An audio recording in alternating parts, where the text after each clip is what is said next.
भाई वे तो कुछ ही कह लो, उन्हीं की सरकार है। रेट फसलों के नहीं बढ़ाए, वे कह रहे जी हमने खाद का और उसके रेट नहीं हमने बढ़ाए, तो ये तोहफा ही है, नहीं तो हम रेट बढ़ा सकते थे।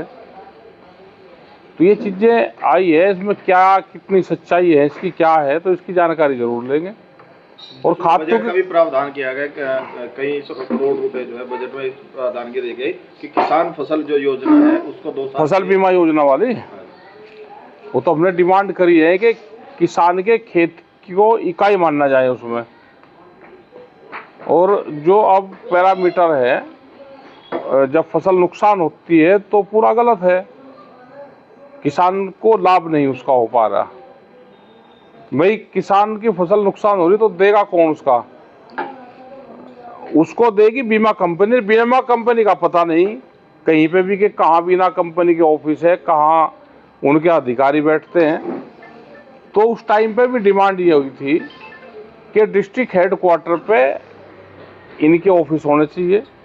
कोई भी एक अधिकारी उसको चिन्हित करा जाए कि ये अधिकारी इसको देखेगा, उनके अधिकारी का टेलीफोन नंबर, उनके ऑफिस का पता रहना चाहिए, लेकिन वो कहीं पे भी है नहीं। ठीक है साहब, एक चीज हो रहा है, अगर किसान ऋण लेता है, किसान किसी क्रेडिट कार्ड लेता है, तो उसपे प्रीमियम के नाम पे एक लोन पे से किस्त काटते हैं, उसमें ये फसल बीमा योजना की किस्त होती है और एक तरह से बीमे की भी किस्त जो है ये उससे से काटते। बहुत बड़ा घपला है ये, केसीसी से है, ये पैसे काटते हैं फसल बीमा योजना के नाम पे। अब यहाँ पे गन्ना की फसल ज़्यादातर होती है, गन्ने को मिलता नहीं कुछ भी, वो इससे निकाल रखा और किसान का कट रहा। हमने पूछा था इनसे, भाई गन्ने का कह लीजिए जब 100% उसका नुकसान हो जाएगा, नदी में बाढ़ में बह जाएगा, जब हम उसका देंगे। मगर भाई इसको निकाल लो, लेकिन अभी भी कटता है। इसको लिखते रहते हैं। आज तो हालात ये होगी कि सरकार ना किसी से बातचीत करने को तैयार है। यही बिजली के एक बड़े मामले चल रहे हैं यहाँ पे। बिजली में भी बड़े घपलेबाजी चली हुई है, बिजली में भी, क्योंकि बिजली को जिस तरह से प्राइवेट करना चाह रहे, तो लोगों को आशंका इसकी है। जो छूट का भी मामला है, ये बिजली पे छूट दे रखी है, बीओटीएस की स्कीम चल रही, इसका 100% की छूट को इसको लागू करे, इसको टाइम फिर इसका बढ़ना चाहिए। एक मुफ्त समाधान योजना भी चलाई है, जो रजिस्ट्रेशन कराना पड़ेगा, कुछ शर्तें है उसमें भी करें। एक मुफ्त समाधान योजना भी बिल्कुल उसको लागू करें, लेकिन पारदर्शी हो वो। और हमारा किसानों से भी है कि भाई अपना ये जो बड़ी बीमारी है बिजली की, इसको तो महीने के महीने में ही काटते रहो इसको। ये फिर जुड़ जा, फिर इस पर आंदोलन होते रहे, सरकार छोड़ती नहीं, कभी 60%, कभी ये। अगर बिजली के मीटर ठीक हो जाए, सोलर प्लांट लग जाए, तो बहुत सी राहत इसमें मिल सकती है।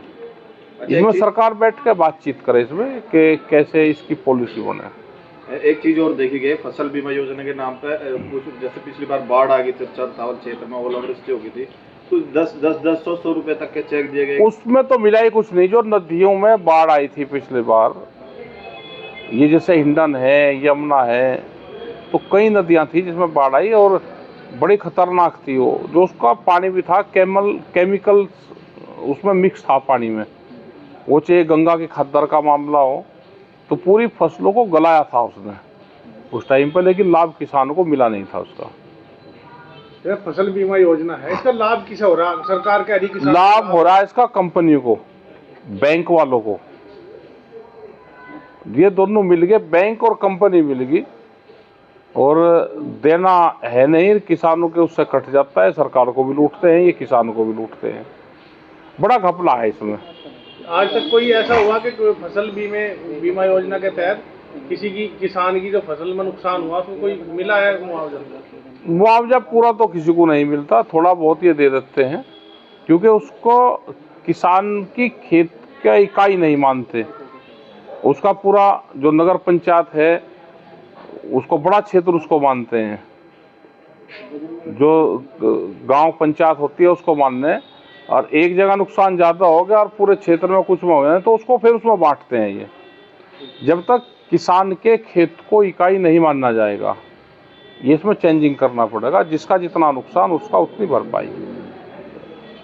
चलो साहब, एक पूर्व केंद्रीय मंत्री संजीव बालियान का एक कार्यक्रम में दर्द छलका। उन्होंने कहा कि थानों में, तहसीलों में भ्रष्टाचार चरम पे है। आप लगातार क्षेत्र में रहते हैं, लोग संपर्क में रहते हैं, किसान भी, तो क्या लगता है भाई किस तरह का- उन्हें आम लोगों ने कहा होगा, संजीव बालियान को झूठ थोड़ा बोल रहे हैं।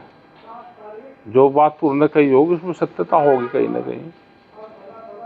इनकी पार्टी का मामला है तो उसका जवाब वही ज्यादा बेहतर जान सकते हैं। किस आदमी ने कहा, कौन से कहाँ की घटना है, तो वो बेहतर बता सकते हैं इसमें। तो आपको क्या लगता है तहसीलों में और जो थानों में जिस तरह किसी का चल तो रहा, वो बड़ा तो है भ्रष्टाचार, उसे कह लो, रिश्वत कह लो, उसे ब्लैक मनी कह लो, काम करवाने का उसे गिफ्ट कह लो, तो ये बढ़िया तो जरूर, ये बढ़ तो रहा। कैसे खत्म हो? वह खत्म तो अभी तो टाइम लगा खत्म होने में। अभी तो लोगों को जान बचानी भारी हो रही। अभी तो जो आवाज उठाओगा जेल में जाएगा। अधिकारी, नेता, बदमाश एक गठबंधन बनेगा, इनका जमीन लूट रहे अभी तो सब ये।